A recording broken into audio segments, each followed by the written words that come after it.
ouve agora Portal Sudoeste Notícias, segunda edição. Tudo sobre os acontecimentos mais importantes você fica sabendo aqui. Portal Sudoeste Notícias, segunda edição.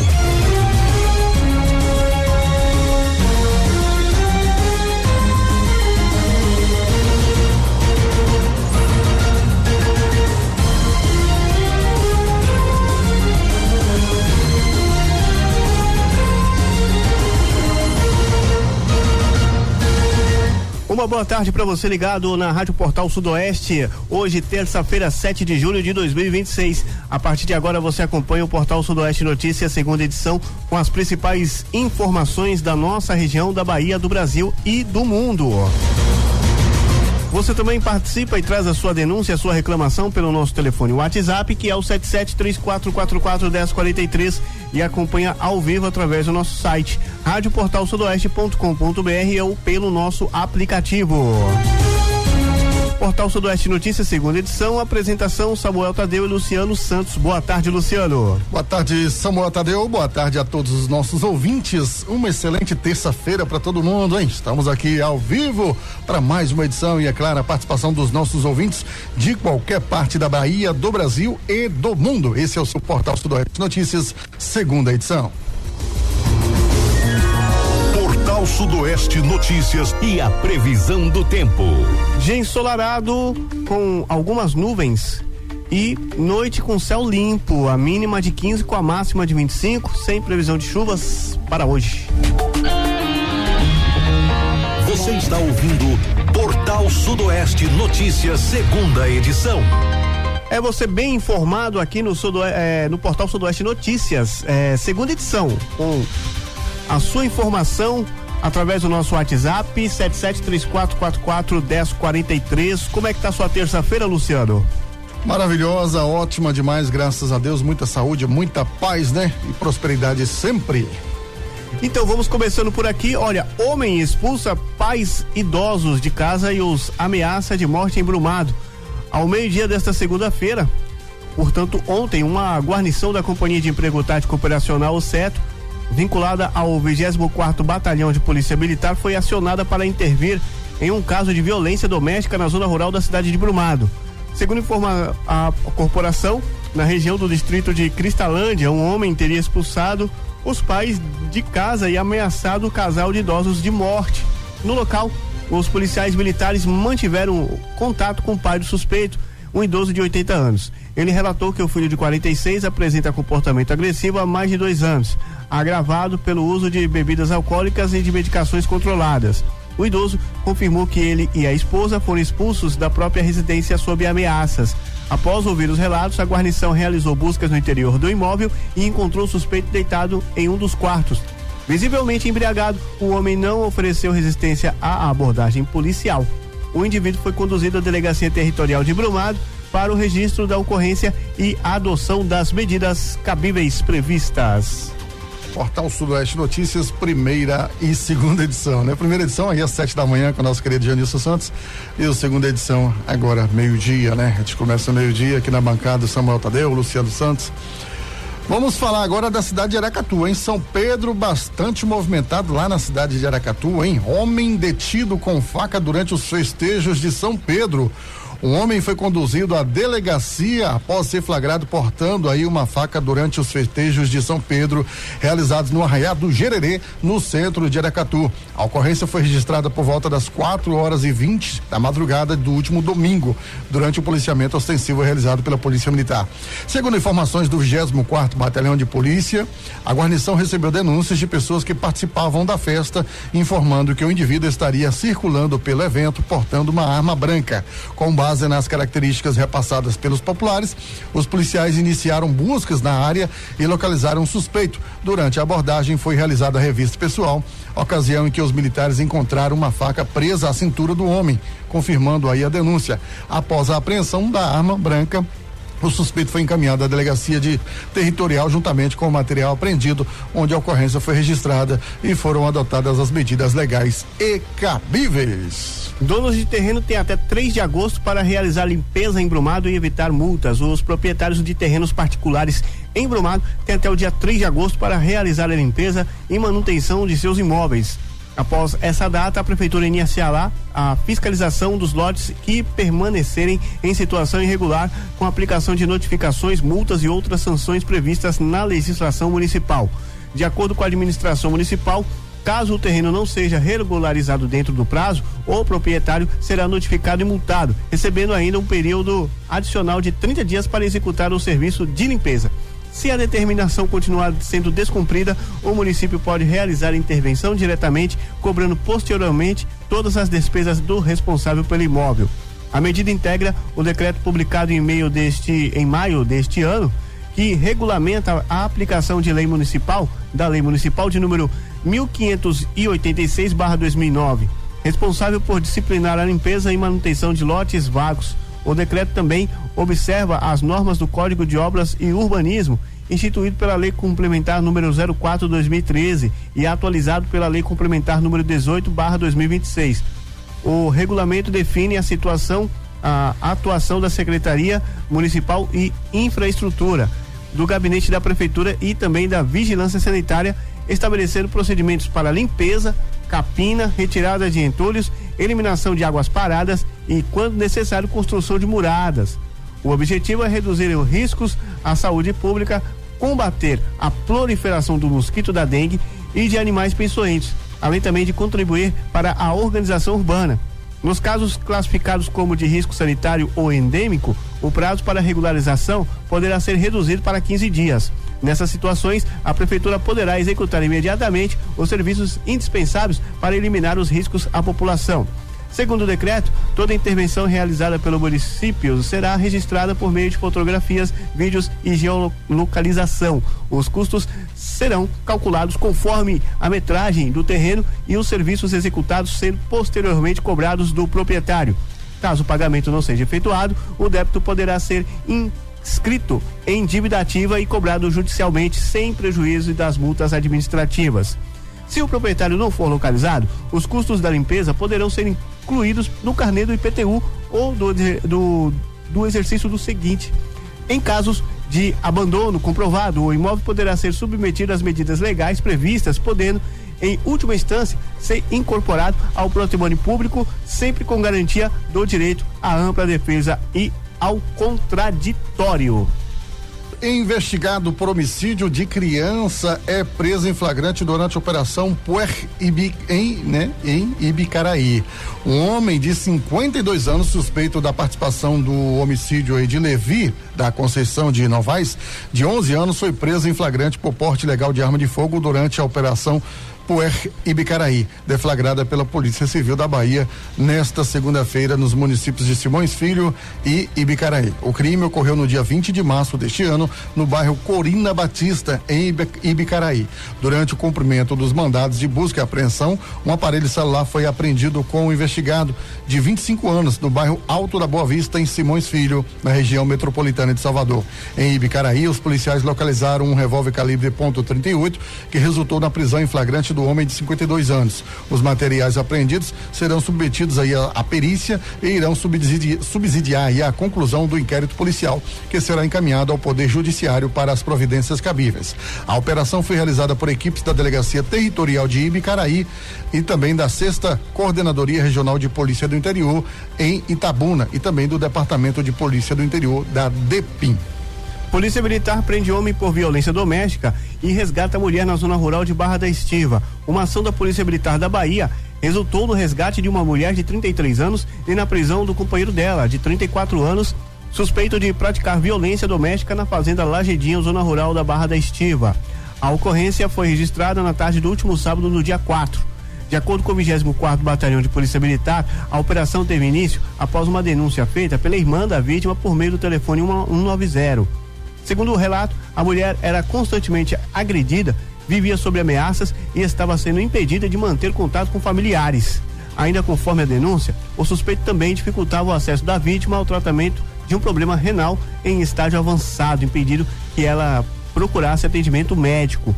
Diante das informações, policiais militares seguiram até a propriedade rural, acompanhados por uma equipe de serviço de atendimento móvel de urgência, o SAMU 92. No local, a mulher recebeu os primeiros atendimentos médicos e durante o atendimento confirmou aos policiais o histórico de violência sofrido. Após ser avaliada e liberada pela equipe de saúde, a vítima foi encaminhada juntamente com a irmã à Delegacia Territorial de Brumado, onde a ocorrência foi registrada e foram adotadas as medidas previstas na legislação. O suspeito também foi conduzido à unidade policial, apresentado à autoridade competente para os procedimentos legais. Luciano Santos. 12:17, filho é conduzido à delegacia após suspeita de agredir a mãe em Brumado. Um homem de 35 anos foi conduzido à delegacia de Brumado na noite deste sábado após ser acusado de agredir a própria mãe, de 54 anos, do bairro Malhada Branca. De acordo com informações da Polícia Militar, a guarnição foi acionada pelo Centro Integrado de Comunicações, o SICOM, para atender a ocorrência. Ao chegar ao local, policiais encontraram moradores que relataram a suposta agressão. A vítima confirmou aos militares que havia sido agredida pelo filho. O suspeito foi abordado, mas durante a revista pessoal, nenhum material ilícito foi encontrado em sua posse. Diante da situação, o homem e a vítima foram encaminhados à delegacia de Brumado, onde a ocorrência foi registrada e apresentada à autoridade policial, que adotou aí as medidas cabíveis. A Polícia Civil deu continuidade à apuração do caso. O Ministério Público Eleitoral pede continuidade de investigação contra o prefeito de Rio de Contas por suspeitas de Caixa 2 e irregularidades em contratos públicos. O Ministério Público Eleitoral, por meio da Procuradoria-Geral Eleitoral da Bahia, manifestou-se contra o arquivamento da investigação que apura supostos crimes eleitorais e possíveis irregularidades em contratações públicas envolvendo o prefeito de Rio de Contas, Célio Evangelista da Silva, conhecido como Célio Vaqueiro. A manifestação foi apresentada na última quinta-feira, dia 2, no âmbito de procedimento que tramita no Tribunal Regional Eleitoral da Bahia, o TRE-BA. No parecer, o Procurador Regional Eleitoral Auxiliar, o André Luiz Batista Neves, defende que a Polícia Federal instaure imediatamente um inquérito policial para aprofundar as investigações. Segundo o Ministério Público, os elementos reunidos até o momento indicam a necessidade de novas diligências para esclarecer os fatos.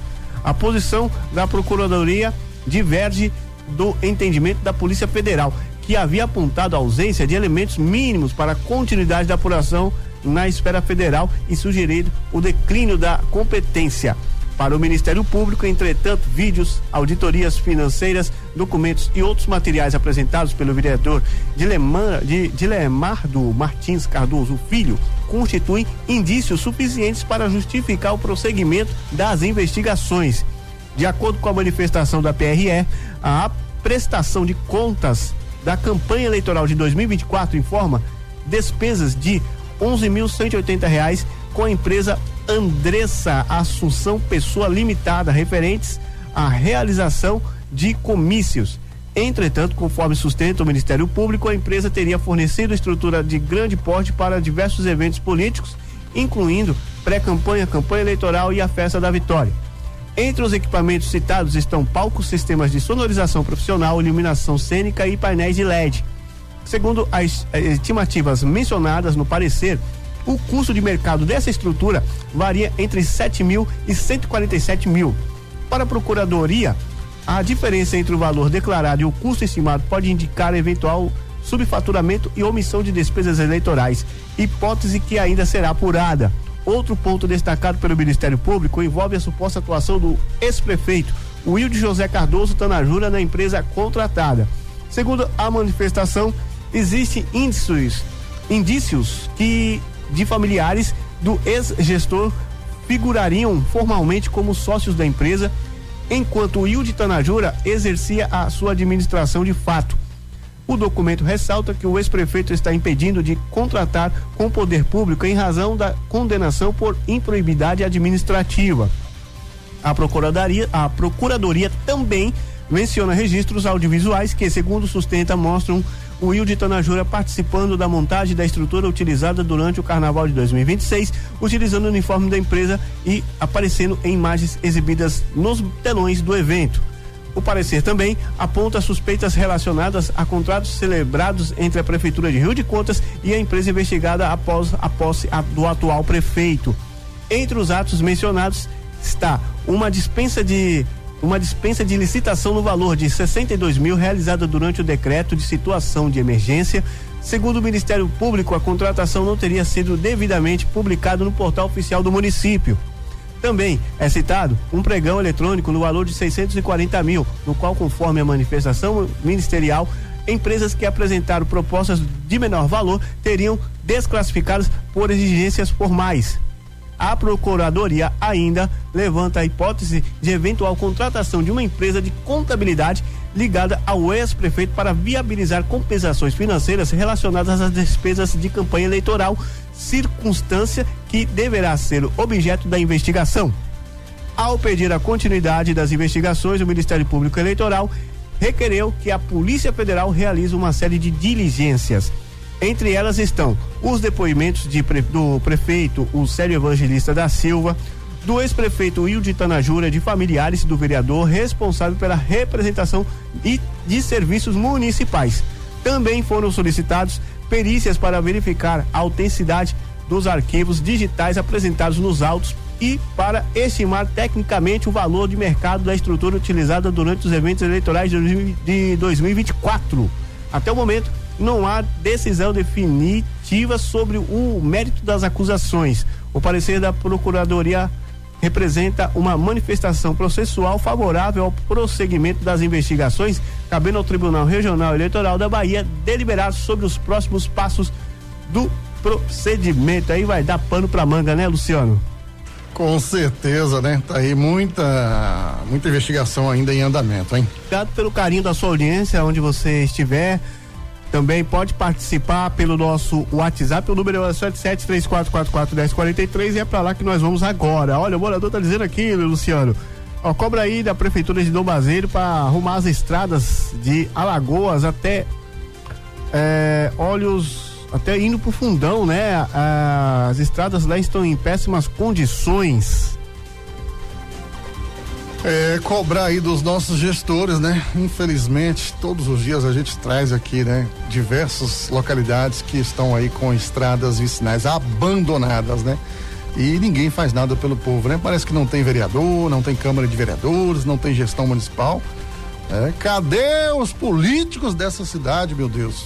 Pelo amor de Deus.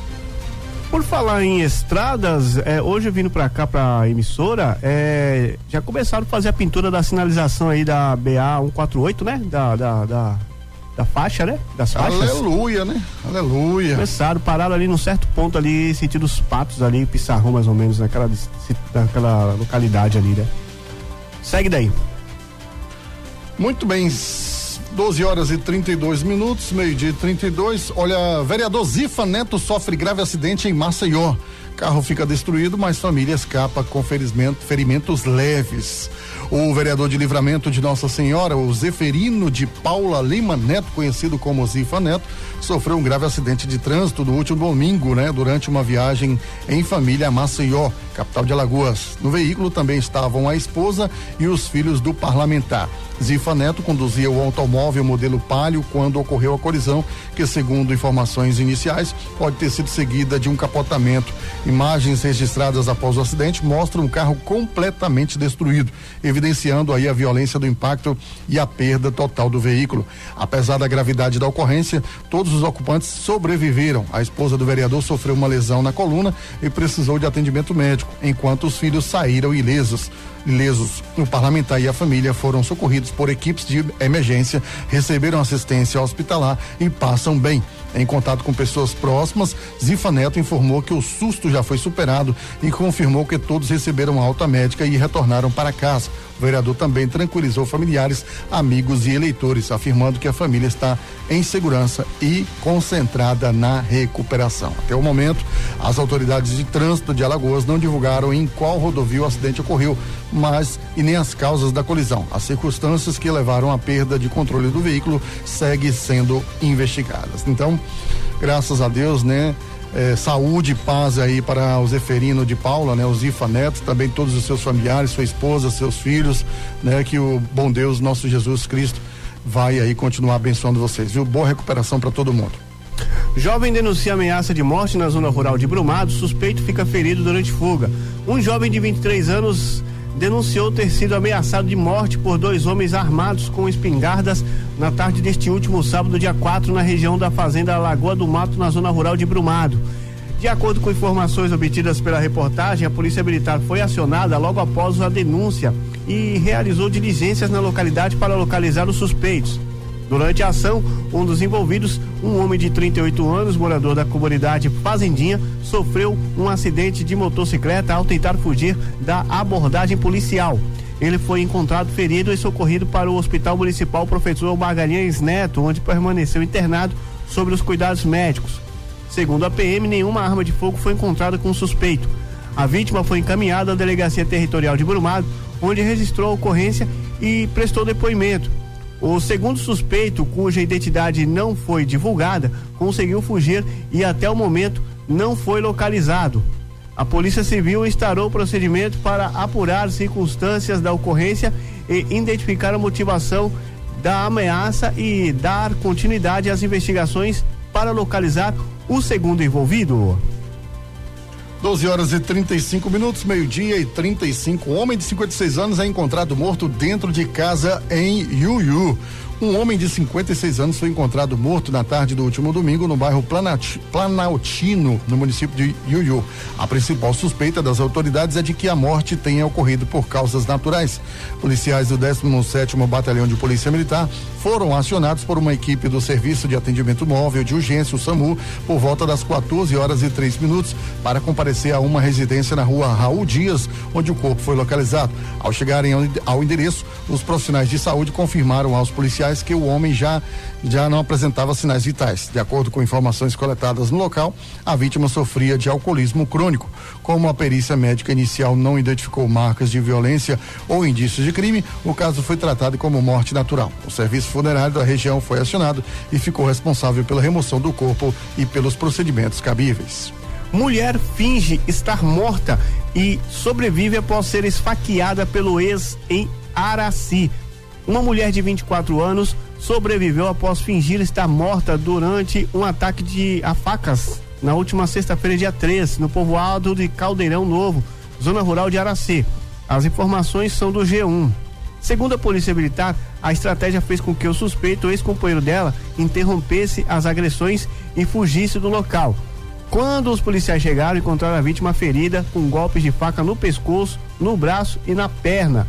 Equipes do Serviço de Atendimento Móvel de Urgência, o SAMU, prestaram os primeiros socorros e encaminharam a mulher para a unidade de pronto atendimento, a UPA de Araci, aliás. O estado de saúde dela não foi divulgado. A vítima contou que estava em um bar quando foi abordada pelo ex-companheiro. Segundo o relato, o homem insistiu para que os dois reatassem o relacionamento, mas ela recusou. Após deixar o estabelecimento, a mulher seguiu em direção à casa onde mora, mas passou a ser perseguida pelo suspeito. Durante o trajeto, ele a alcançou e a atacou com golpes de faca. Conforme a PM, a vítima fingiu estar morta durante a agressão ao acreditar que a mulher havia morrido. O suspeito fugiu.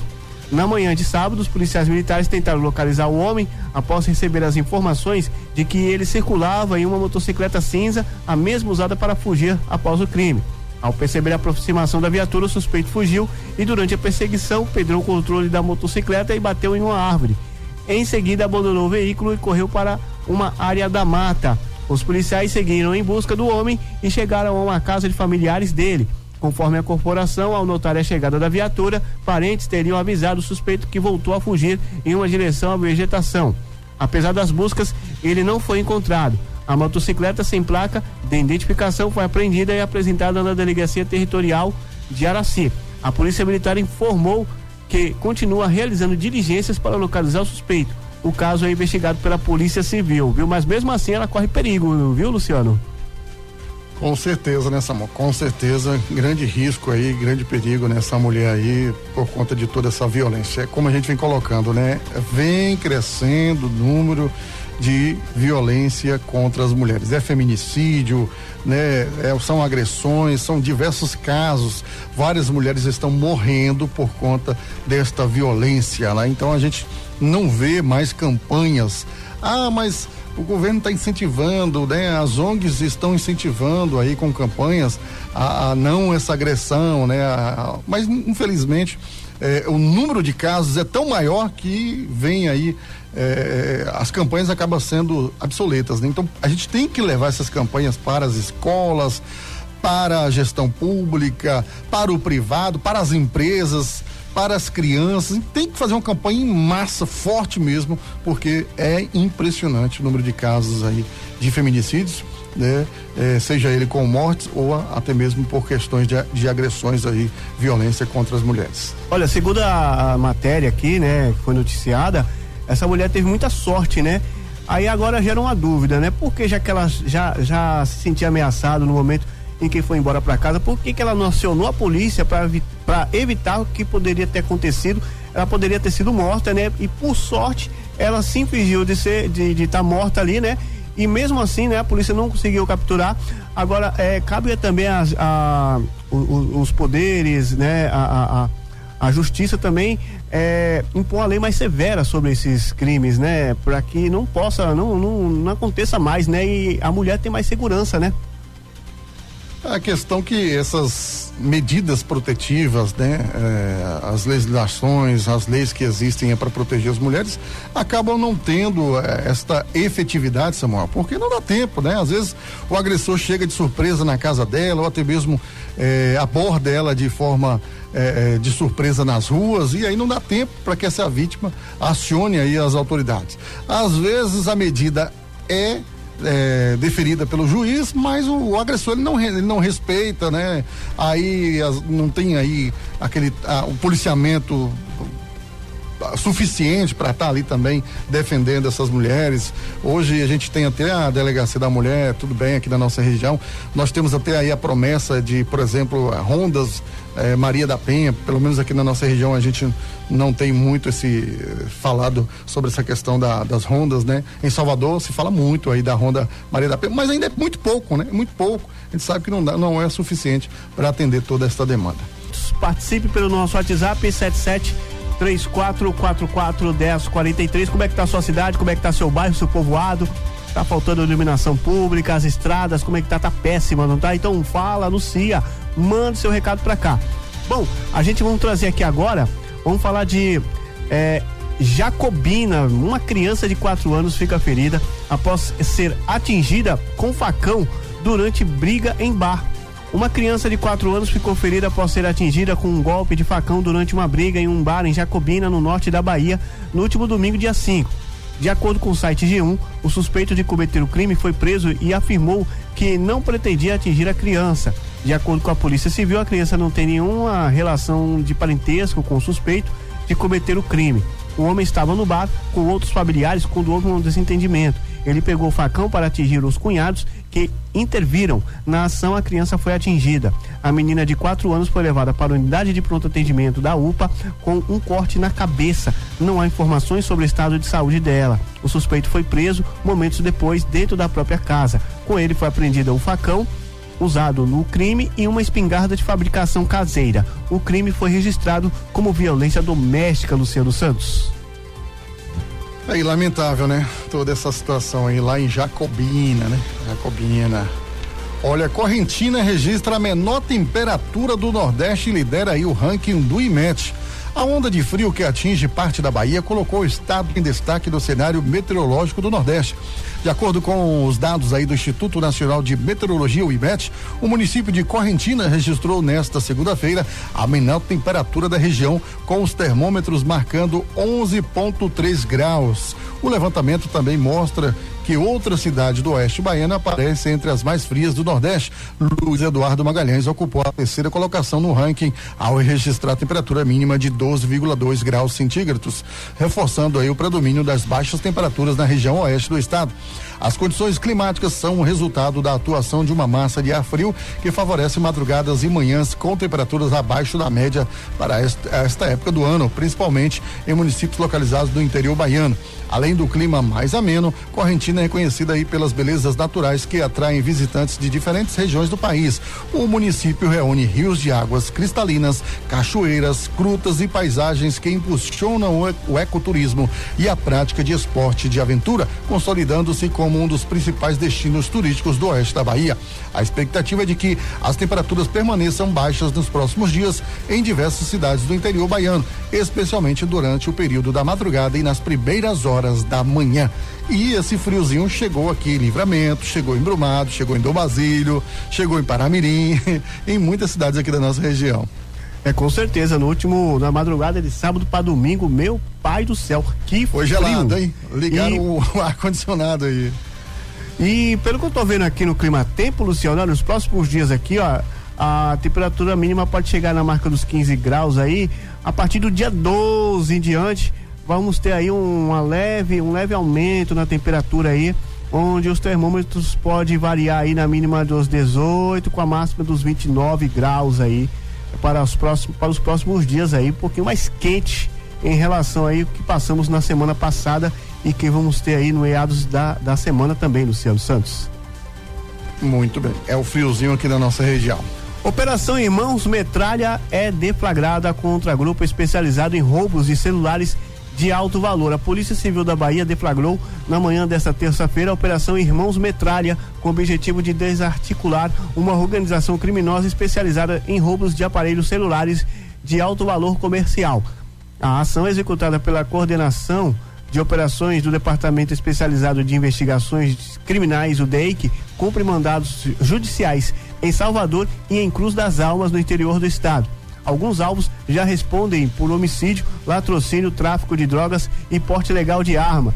As investigações iniciadas em maio revelam a existência de uma estrutura criminosa organizada com divisão de funções e atuação coordenada para a prática de crimes patrimoniais em diversas regiões de Salvador e para posterior comercialização dos aparelhos subtraídos, utilizando mecanismos para dificultar a identificação da origem ilícita dos equipamentos, movimentar recursos financeiros e garantir a continuidade de atividades criminosas.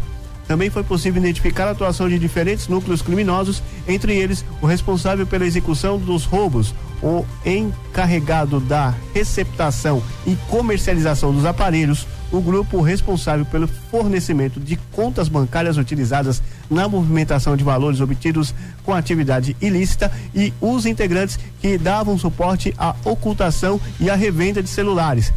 Além da responsabilização dos envolvidos pelos crimes investigados, a operação busca apreender aparelhos celulares, documentos, dispositivos eletrônicos e outros elementos que permitam aprofundar as investigações, identificar outros integrantes da organização criminosa e interromper definitivamente suas atividades. Participam da operação cerca de 120 policiais das equipes do Departamento Especializado de Investigações Criminais do DEIC, Departamento de Homicídios e Proteção à Pessoa, o DHPP, Departamento Especializado de Investigação e Repressão ao Narcotráfico, o DENARC, Departamento de Polícia Metropolitana, o DEPOM, Departamento de Proteção à Mulher e Cidadania a Pessoas Vulneráveis, o DPMCV, o Departamento de Repressão ao Combate ao Crime Organizado, o DRACO, além também do apoio da 40ª Coordenadoria Regional de Polícia do Interior, a Corpim de Santo Antônio de Jesus, para o cumprimento do mandado de busca e apreensão em Cruz das Almas. Operação Irmãos Metralha é deflagrada contra grupo especializado em roubos de celulares de alto valor. A Polícia Civil deflagrou na manhã da última Já acabamos de trazer Eu estava focado aqui uma denúncia aqui. Vamos falar então de Malhada de Pedras? Vamos sim, Malhada de Pedras, né? Que cedia aí o primeiro encontro interparoquial do movimento Mães que Oram pelos Filhos. O primeiro encontro interparoquial do movimento Mães que Oram pelos Filhos foi realizado aí na manhã deste domingo na paróquia Senhor do Bonfim de Jesus, em Malhada de Pedras. O evento reuniu aí mães de outras 4 paróquias da diocese, né? Caculé, Guajeru, Condeúba, Maitinga. Mais de 200 mães participaram do encontro. A celebração eucarística abriu aí as atividades na Igreja Matriz. A missa foi presidida pelo padre Noé Moreira de Aguiar Neto. A programação contou ainda com palestras, reza e o texto e ainda a roda de conversas. Para a coordenadora do movimento Mães que Oram pelos Filhos da paróquia anfitriã Rose Caetano, o encontro foi uma experiência gratificante. Tenho certeza que as mães saíram daqui transbordando de alegria, fecha aspas, afirmou aí a mãe, né? A Rose Caetano, que esteve presente neste evento. Brasil garante prêmio milionário mesmo após a eliminação da Copa do Mundo de 2026. A eliminação da seleção brasileira para a Noruega nas oitavas de final da Copa do Mundo de 2026 interrompeu a campanha no torneio, mas ainda assim garantiu uma receita considerável para a Confederação Brasileira de Futebol, CBF. Com a participação no Mundial disputado nos Estados Unidos e Canadá e México, a entidade vai receber em todo ao todo aí cerca de 131,8 milhões em premiações da FIFA. Pela chegada aos oitavos da final, o Brasil assegurou 15 milhões, aproximadamente 75 milhões na cotação atual, valor destinado às seleções que encerram a competição entre a 9ª e a 16ª colocada. Além do desempenho esportivo, a participação no torneio também gera uma compensação financeira fixa. Todas as 48 seleções classificadas para a Copa do Mundo receberam 10 milhões e meio de dólares apenas pela presença na competição. Dentro desse valor, 1,5 milhões de dólares é reservado especificamente para as despesas de preparação das equipes antes do início do Mundial. Apesar do montante garantido, a queda precoce reduziu a possibilidade de uma arrecadação ainda maior. Caso avançasse as fases seguintes, o Brasil teria a chance de disputar premiações mais elevadas previstas para as quartas de final, semifinais e decisão do torneio. A Copa do Mundo 2026 também estabeleceu um novo recorde de premiação. A FIFA destinou 727 milhões de dólares, cerca de 3,7 bilhões, para a distribuição entre as seleções participantes, valor aproximadamente de 50% superior ao pago na edição de 2022 no Catar. O aumento também aparece na recompensa reservada ao futuro, né, campeão mundial. A equipe que levantar a taça em 2026 receberá 50 milhões de dólares. Na edição anterior, a Argentina faturou 42 milhões pelo título conquistado no Catar em 2018.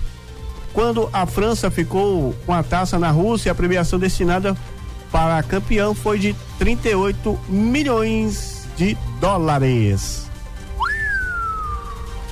Rapaz, então... Será que esses jogadores aí vai ter uma fatia? Quem saiu chorando aí foi o brasileiro, né? Porque os jogadores, claro que vão receber. Mesmo aquele que perdeu o pênalti, acho que vai receber mais, né?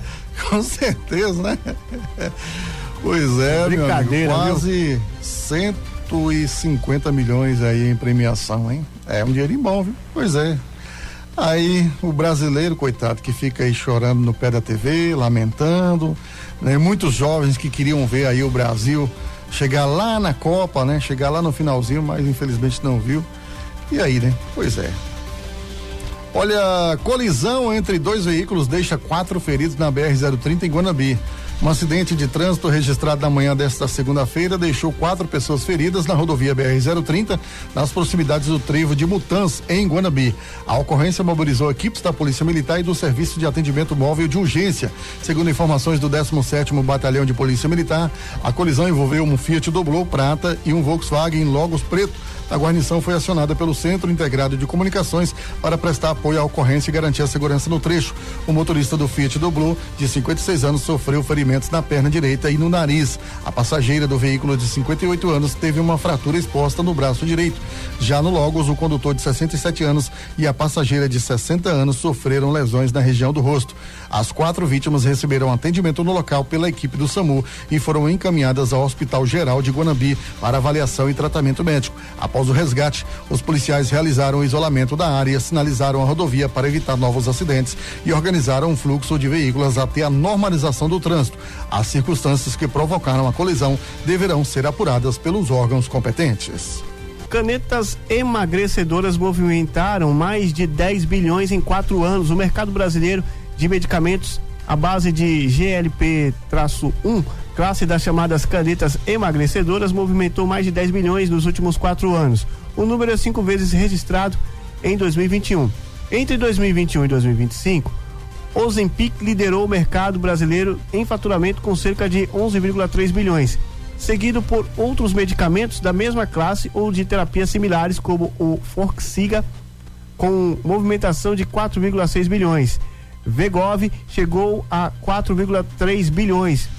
Monjaro com 3,8 bilhões. Para o presidente executivo da Farma Brasil, Reginaldo Arcuri, esses produtos fazem parte de uma grande medida de uma nova geração de medicamentos inovadores e de alto valor agregado, o que ajuda a explicar uma tendência mais ampla da economia brasileira, o crescimento consistente das importações de fármacos e também de maior complexidade. Dados mostram que entre 2000 e 2025 as importações de medicamentos saltaram 1,3 bilhões para 14,2 bilhões, uma alta superior a 950%. Ele explica que esse movimento não é restrito às canetas emagrecedoras, mas reflete fatores estruturais como envelhecimento da população, o aumento de doenças crônicas e a incorporação de terapias mais sofisticadas no sistema de saúde. Hoje, os itens mais importados pelos países estão concentrados justamente em segmentos de maior intensidade tecnológica, como imunológicos, vacinas, medicamentos biológicos e terapias especializadas. Apenas produtos imunológicos responderam por cerca de 25% das importações e em 2025, mostrou o presidente.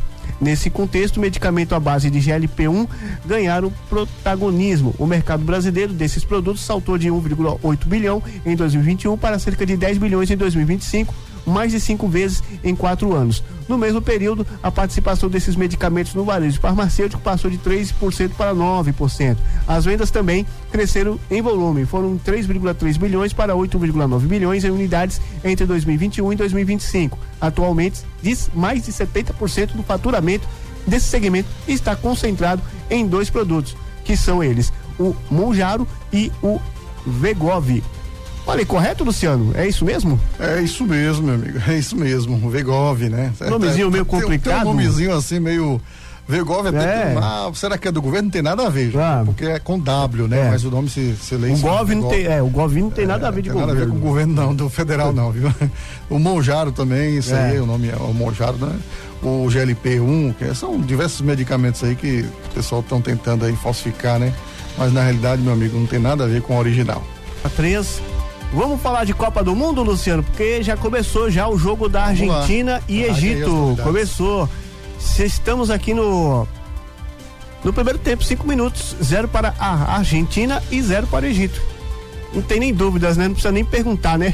Quem vai passar desse jogo, né? Tivemos ontem Estados Unidos e Bélgica. Esse jogo foi polêmico aí porque o presidente dos Estados Unidos pediu aí para que o jogador que foi expulso jogasse, né? Aí o presidente da FIFA foi lá, né? Foi uma polêmica danada, né? Até o árbitro Klaus caiu nessa, né? E ele acusou o árbitro brasileiro de manipulação de jogos, né? E gerou uma polêmica danada. E aí a Bélgica ganhou dos Estados Unidos de 4-1, o Lukaku fez o gol e provocou o presidente dos Estados Unidos. Tivemos também Portugal e Espanha vencendo Portugal por 1-0.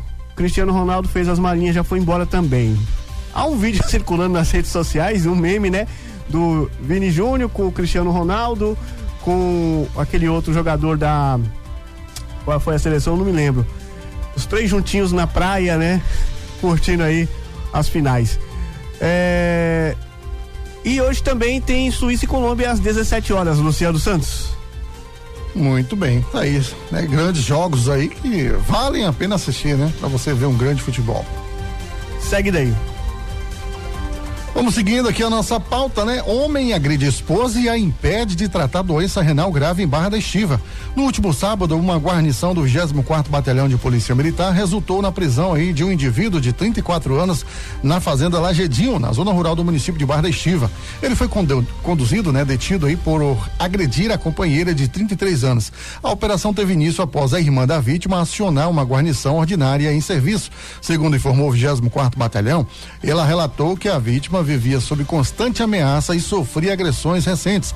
Segundo a denúncia, o suspeito impedia que a mulher mantivesse contato com a família e buscasse tratamento médico para um problema renal em estágio avançado. Diante da gravidade da situação, a guarnição deslocou-se até o endereço indicado, acompanhada por uma equipe do SAMU 192. Na propriedade, os militares estabeleceram contato com a vítima, que recebeu os primeiros atendimentos médicos. Dentro da unidade móvel de saúde, a mulher confirmou aos policiais o histórico de agressões. Depois de receber os cuidados necessários, ela foi liberada pela equipe médica e conduzida pela Polícia Militar com acompanhamento da irmã até a delegacia de Brumado para o registro do caso e a adoção das medidas legais previstas. O acusado foi detido e apresentado à autoridade policial. Olha, a próxima matéria a gente vai falar aqui, ó, torcedor baiano da Argentina batiza filhos com os nomes de Riquelme e Messi e pinta a casa com as cores da seleção. A paixão de Clebson de Jesus Santos, conhecido como Clebão pela seleção da Argentina, virou destaque nas redes sociais. O morador do bairro Casebre, em Feira de Santana, e o pintor de 49 anos pintou a fachada e o piso, né, da casa com as cores azul e branca em homenagem ao país vizinho. Um vídeo mostrando a decoração ultrapassou 300 mil visualizações em uma página da internet. Segundo Clebão, a tradição de decorar o imóvel começou há cerca de 5 Copas do Mundo.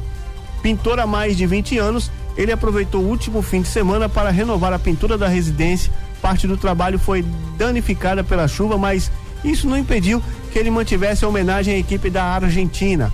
Além da decoração, a admiração pelo futebol argentino também marcou a história da família. Os 2 filhos receberam os nomes inspirados em ídolos da seleção, Roman Riquelme e Lionel Messi. Clebão contou que passou a torcer pela Argentina durante a Copa do Mundo da FIFA em 1990, após acompanhar a atuação de Cláudio Canidia contra o Brasil. Dentro de casa, a decoração também faz referência à Argentina, com bandeiras, camisas e objetos ligados à seleção. O pintor afirmou que acompanha todos os jogos da equipe em casa e disse acreditar em uma vitória da Argentina sobre o Egito nas oitavas de final. Para ele, a torcida pelo país seguirá independente dos resultados, especialmente por considerar que esta será a última Copa do Mundo disputada por Messi. Muito bem, 1h13, né? Tá aí, cada um torce pra quem quer, cada um põe o nome no filho do jeito que quer, né? É isso aí, torcedor, né, aqui da Bahia que gosta aí da Argentina, né? E batizou os filhos aí de Riquelme e Messi. Será que vão ser bons de futebol também? Tomara, viu? Muito bem, pré-candidatos ampliam estratégias para conquistar o voto feminino. Os principais pré-candidatos à presidência da República intensificaram as estratégias para conquistar o eleitorado feminino nas eleições de 2026. As mulheres representam 52,47% dos eleitores brasileiros e se tornaram um dos principais focos das articulações políticas. Entre as ações anunciadas estão propostas voltadas ao combate à violência, geração de emprego, empreendedorismo e ampliação de políticas públicas. O presidente Luiz Inácio Lula da Silva, que deve disputar a reeleição, tem reforçado medidas ligadas ao enfrentamento da violência contra a mulher, a igualdade salarial e a ampliação de programas sociais. A estratégia busca fortalecer o apoio entre os eleitores, principalmente da classe C, D e E, consideradas aí decisivas para a disputa presidencial. Na oposição, o senador Flávio Bolsonaro tem concentrado aí o discurso em propostas relacionadas ao combate à violência doméstica, ao empreendedorismo feminino, ao microcrédito e à autonomia financeira das mulheres. A pré-campanha também defende a participação de uma mulher na composição da chapa presidencial, em uma tentativa de ampliar o diálogo com esse segmento do eleitorado. Outros pré-candidatos também passaram a destacar pautas voltadas às mulheres. Ronaldo Caiado tem priorizado aí propostas para reforçar a segurança pública e combater a violência de gênero. Já Romeu Zema e Renan Santos afirmam que pretendem incluir temas como emprego, educação, creche e apoio às mães solos em seus programas de governo, sempre sem apresentar aí plataformas específicas voltadas exclusivamente ao público feminino. Aí todo mundo focado aí no voto feminino para 2026, hein? Despachante é preso em flagrante por suspeita de falsidade documental na prefeitura de Vitória da Conquista. Um despachante foi preso em flagrante no fim da manhã desta segunda-feira, dia 6, suspeito de praticar falsidade documental em processos administrativos submetidos à administração tributária de Vitória da Conquista. A prisão ocorreu na sede da Secretaria Municipal de Finanças e Execução Orçamentária. Segundo a prefeitura, a ação do suspeito já havia sido monitorada pela Inspetoria Geral de Rendas, que identificou indícios de irregularidades e registrou um boletim de ocorrência, além de comunicar o caso à Polícia Civil. As investigações apontaram que documentos falsificados estavam sendo anexados a processos administrativos, entre eles documentos oficiais de identificação como carteiras de identidade, o RG, de supostos contribuintes. De acordo com a inspetora-geral de rendas, Maíra Andrade, a administração municipal adotou as providências necessárias assim que surgiram os primeiros indícios de fraude. Assim que identificamos os indícios de irregularidades, adotamos todas as medidas necessárias e comunicamos os órgãos competentes. A transparência e a legalidade e a integridade dos processos administrativos são princípios inegociáveis da administração tributária. Seguiremos atuando de forma rigorosa para proteger o interesse público, fortalecer os mecanismos de controle e garantir a segurança jurídica dos autos administrativos, afirmou. 65% dos brasileiros preferem não depender do governo, diz Datafolha. A grande maioria dos brasileiros prefere não depender do governo para garantir um futuro melhor, revela uma nova pesquisa da Datafolha. O levantamento mostra que 65% dos entrevistados acreditam que a vida melhora quando o sustento e os planos não ficam amarrados às ações do Estado. O dado joga luz sobre o desejo de autonomia da população e reflete desconfiança histórica em relação à eficiência dos serviços públicos no país. A pesquisa foi realizada entre 17 e 18 de junho, com 2.004 eleitores em 139 municípios de todas as regiões do país. A margem de erro é de 2 pontos percentuais para mais ou para menos, dentro de um intervalo de confiança comum para esse tipo de amostragem. Os resultados mostram uma mudança clara na percepção dos brasileiros em comparação com a edição anterior do mesmo levantamento realizado em maio de 2022. Naquele momento, 58% dos entrevistados diziam que dependia aí menos do governo, né? O que significava aí ter uma vida melhor, enquanto 38% preferiram contar com mais benefícios oferecidos pelo Estado. Agora o cenário de opinião pública se movimentou de forma mais acentuada. O percentual das que defendem, né, uma menor dependência do governo subiu para os atuais 65%, enquanto os que preferem ainda uma atuação mais ampla do Estado caíram para 31%, consolidando aí o menor índice registrado na série histórica da recente. 4% dos entrevistados não souberam ou preferiram não responder aos questionamentos. A evolução do pensamento coletivo fica ainda mais evidente quando se observa aí a última década. Em 2013, quando a pergunta foi feita pela primeira vez pelo Instituto, o país estava dividido aí em 47% que afirmaram que dependiam menos do governo e era melhor, né, o melhor caminho para era depender do governo. E os outros 47% defendiam mais os benefícios estaduais. O resultado atual marca o maior percentual registrado pelo Datafolha entre os que preferem uma vida com menor dependência do governo. Eu não concordo muito com essa pesquisa, não. Porque assim, 65% fala que não depende do governo, mas depende sim. A gente vê aí que tem aumentado as demandas com relação ao Bolsa Família, Bolsa Gás, Bolsa Estudante. Você vê que os programas do governo aumentaram muito mais. Hoje você tem vários programas do governo, como Bolsa Família, Bolsa Escola, Bolsa Gás, Vale Gás, são vários benefícios do governo. Então, assim, aumentou muito mais a demanda. Então, isso prova que a população cada vez mais depende, sim, dos governos federais e estaduais. Luciano, quer notícia boa? Traga aí pra gente. A Argentina tá perdendo de 1-0.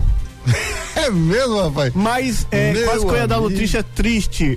A Argentina sofreu um pênalti, né? Durante o intervalo aqui, assistindo o jogo. O Messi pegou a bola e o goleiro bateu o pênalti e o goleiro defendeu. Segue 1 para o Egito, 0 para a Argentina. Vamos falar de Mega Sena. Mega Sena sorteia prêmio acumulado de 38 milhões nesta terça-feira. As 6 dezenas do concurso 3028 da Mega Sena serão sorteadas a partir das 9 horas, horário de Brasília, no Espaço da Sorte, localizado na Avenida Paulista, número 750, em São Paulo. O prêmio da faixa principal está acumulado em 38 milhões. As apostas podem ser feitas até às 8 horas, horário de Brasília, nas lotéricas e pela internet no portal Loterias da Caixa. O jogo simples com 6 números marcados custam apenas R$6. O sorteio terá transmissão ao vivo pelo canal da Caixa e no YouTube e no Facebook das Loterias da Caixa. Agora, o horário mudou, né? Antes era às 19 horas, se eu não me engano, né, Luciano? O sorteio da Mega Sena era às 19 ou às 20 horas, se eu não me engano. Era 19 horas, né? 19, né? Mudou para as 9 agora, né? Isso, Deve ser por causa do jogo, né? Dos jogos. Pode ser também, né? agradecendo a todos vocês pelo enorme carinho da audiência. Samuel Tadeu, uma ótima tarde para você e para todos que ainda não almoçou, bom almoço, assim como eu. Não, e a gente retorna amanhã. Vou almoçar ainda. Tá. Valeu, gente, um abraço, tchau, tchau. Valeu, Samuca. Uma boa tarde, Luciano, a todos vocês, amigos ouvintes. Você ouviu Portal Sudoeste Notícias, segunda edição.